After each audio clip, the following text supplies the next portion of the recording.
Let's start with a very simple fact. A fact so simple that you can see it if you want it, but if you don't want to see it, it will become a great obstacle to you living freely and happily here on earth. That fact is, if you are wrong about life, if you're wrong about yourself, then your life will be nervous. And that's a very simple word, isn't it? The word nervous. Now, as I'm talking, please observe your life to see whether it conforms to that description, that you have a jittery, uncertain, doubtful life. Now look at the enormous conclusion we have already reached. Marvelous. The conclusion that if you are jittery, if you don't know what you are all about here on earth, if you don't know what life is all about, then that means that there is a distance between your nature and the truth. So, in brief summary already, if you do not know, understand the principles of life, the true spiritual, psychological principles of life, then you must absolutely suffer the consequences of being upset, angry, and, to put it very simply, unhappy. And life won't be enjoyable at all. Now, let's look at the other part. If you were to authentically know from yourself what you are doing here on earth, what you're supposed to be doing, if you were in harmony with the principles of life itself, your life would be enjoyable. It would be a lot of fun, a different kind of fun than maybe what you have now, which is no fun at all. So you see, we have certain things to learn, and what we have to learn is that if we're wrong, then we're upset. If you're right, if you're beginning to be right, to the degree that you're right, that is in harmony with life, you'll find your life a different sort of a thing altogether, one in which you don't get up in the morning as you now do nervous, but you get up and you say to yourself something very magnificent, which is this: I know I'm on the right track. I don't know what's at the end of the trail, but I know I'm going in the right direction, and today I want to go fast. I want to learn more. I want to be more right according to right principles, not according to my own demands and foolishness, which is all wrong. Question: if your life is not what you really want it to be, if you're always under stress and uncertainty and always chasing something, isn't that characteristic of being lost? Always chasing something and hoping that when you catch it, then you'll feel all right. You won't. The question is, why? Why do human beings insist on remaining wrong in their thoughts, wrong in their reactions to challenges from the outer world? Why do we prefer being all mixed up to the clarity that we could have? Again, in summary, why do we prefer to remain wrong when we could have the rightness and the freedom that goes with it? Now, it's extremely important that you personally, not just here now, but tomorrow and the next day, you start to investigate that very, very interesting question as to why we prefer the wrongness and the unhappiness and the strain that goes with it to a different kind of a life in which you could be free of yourself and thereby being free of the exterior world. Why? The question has an answer, and I want you to listen to it. You see, you've had tens of thousands of experiences throughout your life. Some were pretty dreadful, weren't they? Some were exhilarating, some were exciting, some were doubtful, some were confused and vague. But you've had tens of thousands of experiences. All these experiences put together form what you call your life, your way of life. You had a happy experience or an unhappy one in the past, and you remember it and you say, that happened to me. All these experiences come together and form a certain identity which you have taken as you, which is not you at all. You are not your thoughts. You are not your past experiences. You're not your expectations of the future. There's no one who needs to say, tomorrow I will be happy, because if you say tomorrow I'll be happy, that's an admission that you're unhappy now. And always saying you're going to be free and spiritual or whatever next year or 10 years from now, constantly saying that gives you a chance to avoid the present self-confrontation and the self-change that must take place right now, right this very minute, so that you won't refer to either the past or the future as a source of happiness. Now, I want you to answer to yourself, please, what would you say right now is your average level of liberty, inner liberty, of course, freedom, happiness, right pleasure? Now, if you're real honest, ruthlessly honest, you'll have to answer and say that it's not very high. You know, and I know how easily you can be scared.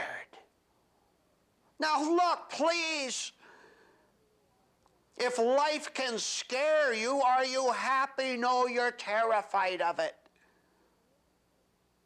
And I want to tell you right now, all of you, it is completely unnecessary for you to be scared of anything whatever. I've given you a clue already as to the basis of your fear and shyness and your running away.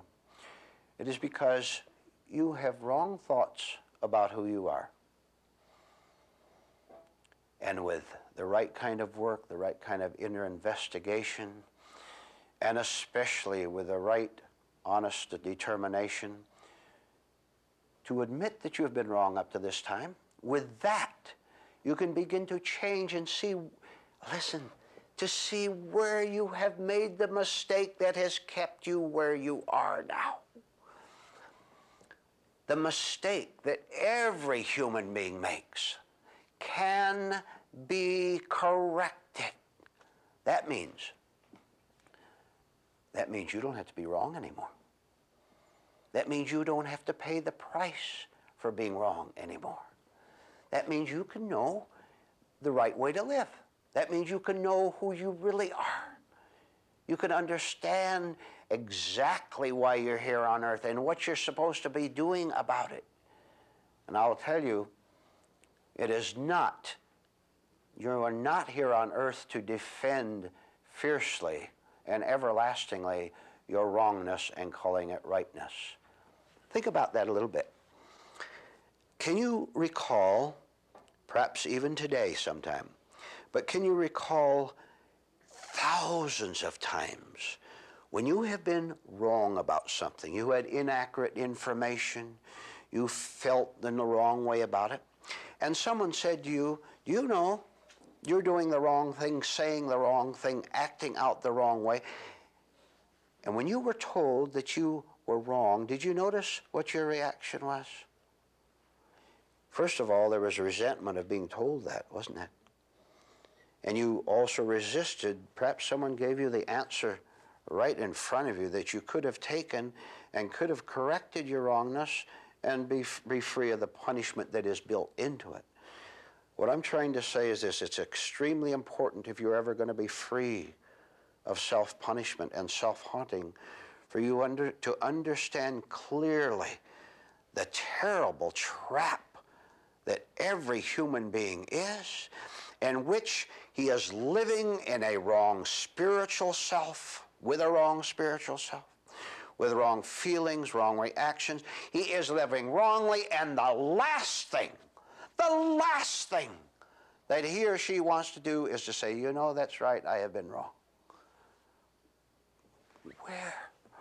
Where are you going to find a human being who can rise above that?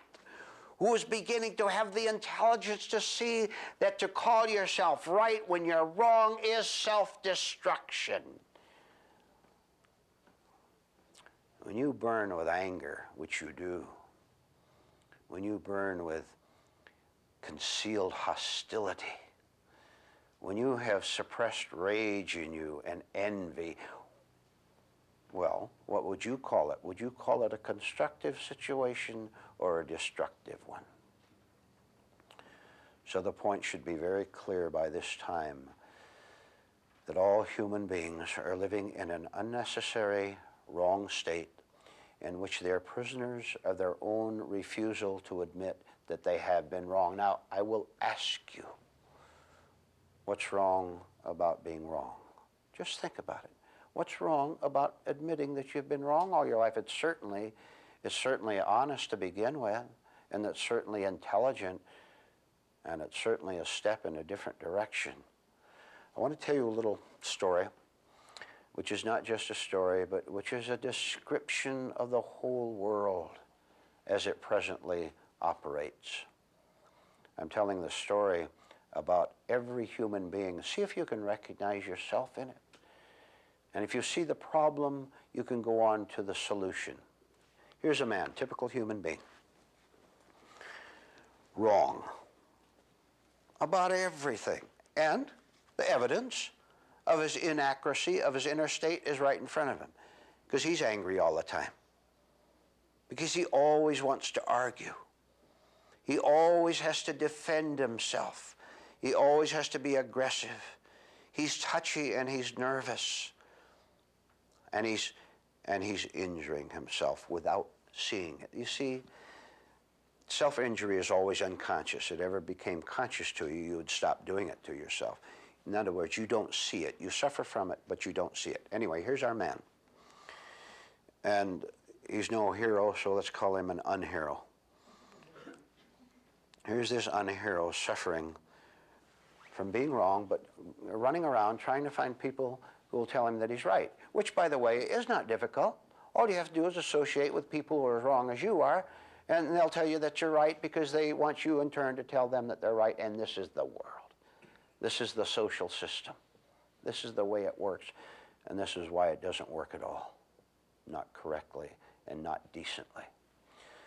So this man looks around, and his haunting, his fear is so great that he can't find enough people who will come up and tell him that he's right when he's actually wrong. So he doesn't know what to do about it, because you see, when you're deceiving yourself, when you're lying to yourself, you are always anxious. You always have to have as many people as possible come up and to tell you lies and to tell you that you're all right. You can't get enough. Remember the favorite phrase we've said often here, that neurosis is a bottomless basket. No matter how much you put into it, the more you have to put in it, and you're never satisfied. You can never get filled up. And I am describing you, am I not? You know I am. So this man looked around, and he heard of an organization called You Are Right Incorporated. It was a business organization. Oh, they did a lot of business. They had a huge, magnificent building with dozens of offices in it and big halls. And all you had to do was go there when you were wrong and wanted assurance that you're right. And all you had to do was tell them where you were wrong but wanted to be right. And they would tell you what you wanted to hear. Very simple. The man would go up there, our unhero would go up there, and he would go to one man in one office, And he'd say shakily, I am wrong religiously, but I don't want to know it. Please tell me that I'm right. And the man had said, you're right. You're right about your religion. And he'd come back the next day and he would be told that he was right about the way he was living. Please tell me that I'm right. And the man would say, the officer in the building would say, you're right, that'll be $50, please. The whole world, everyone is going around lying to everyone. And you are letting people lie to you for a fee. You are paying to be told lies about yourself. How foolish. Can I use a stronger word? I'll use a stronger word. You're very stupid. You're not very intelligent to go around paying people to tell you lies that are destroying you. I am explaining, I am describing the way the world is, and you know it. Why don't you stop? Yeah, I'll tell you why. You're afraid to stop. You'll learn in these talks how to proceed in spite of your fear, to go ahead and work and to learn and to understand in spite of being terrified,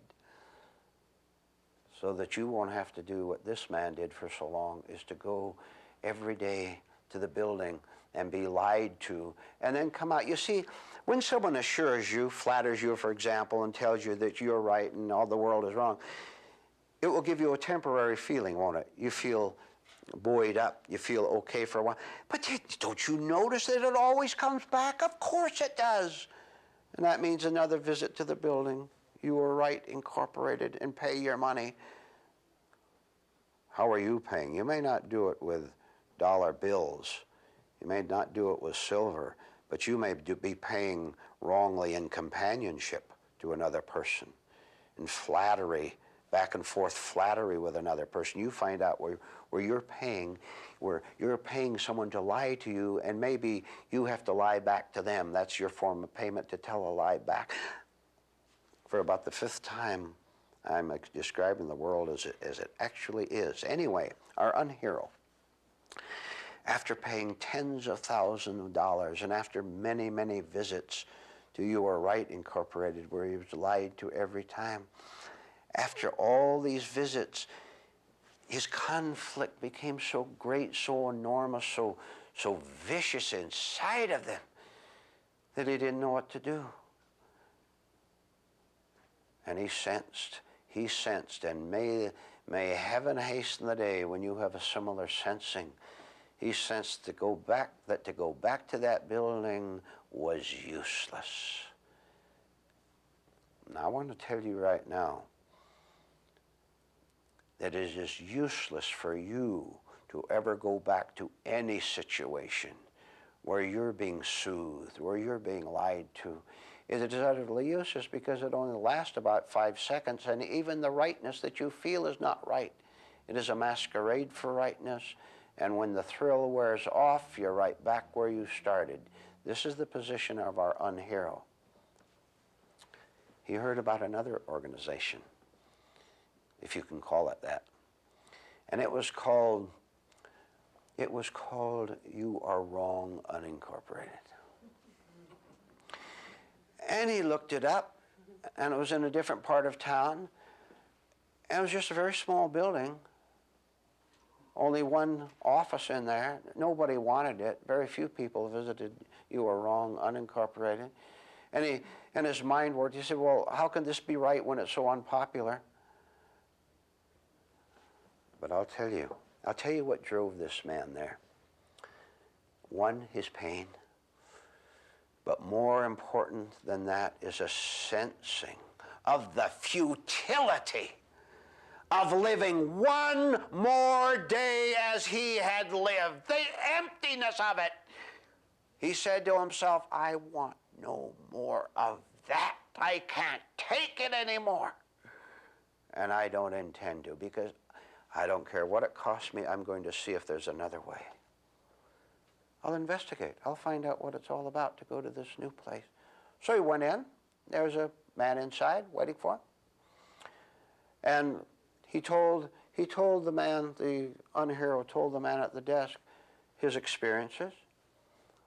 And the man behind the desk had just one answer to everything the unhero said. And the man behind the desk just said, "You were wrong. You were even lying to me as you're talking to me, and I recognize that you were wrong." And when he said that, the unhero got mad. And he got afraid, and he ran out of there. He ran home, and he hated the man behind the desk that "you were wrong," unincorporated. I've described in the last few seconds millions of human beings when they're told that they're wrong for the first time, when they're not being lied to, they get scared. And I've explained to you why they get scared. Because they fear that they're going to lose something of value, and the only thing they can lose is the trash that they've been carrying around on their back all these years. He went home, and he was hateful, and he was angry at the man. But he had to go back. And he went back, and with dozens of emotions churning inside of him, he went back, and he went up to the man behind the desk, and he said to the man, "You know, when I ran out of here angrily and hatefully, I was wrong." And the man behind the desk said, "That's right."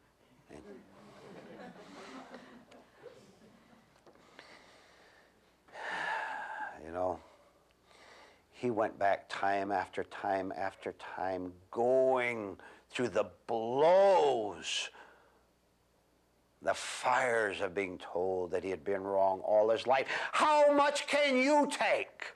I'm talking to you. How much can you take? Do you want to endure the lies anymore? Oh, look, please, haven't you paid enough? Haven't you paid enough in agony and in concealed frustration? Haven't you paid enough in pretending that your exciting career is going to make you all right? Haven't you paid enough in deception, in thinking that the future is going to change things? It is not going to change a thing. Look, the word future is a word. The word future is a word. How does the word future change your nature? It is you who has to change, not the future. And if you change your nature, you'd see that you wouldn't need any future. You would have it all right now. Everlastingly right now. Do you begin to understand, then, that profound truth that goes something like this? In order to win, you have to lose. You understand what you have to lose?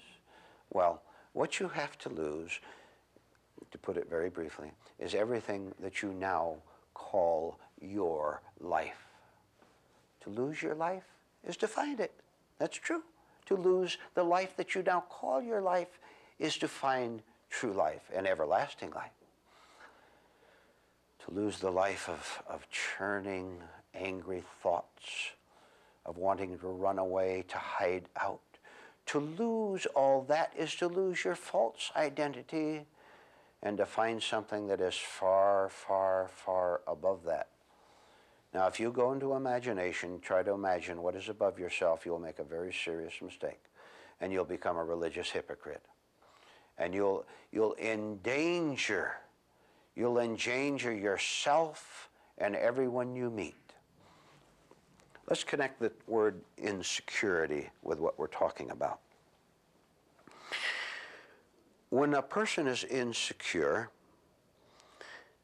being afraid of that state, he will try to do things to make himself feel on solid ground. But it never works, because this is a wrong state. To be insecure is a wrong state. So here's wrongness trying to make itself feel right. Now, how can that happen? It can't happen. When an insecure person does anything, says anything, in order to get rid of his insecurity, he only increases it. How can darkness do anything but be darkness regardless of what it does? What I'm trying to say to you is something very profound, and I want you to see it. In your present state, there is nothing you can do to to become right. Wrongness can only remain wrongness. Wrongness cannot change into rightness.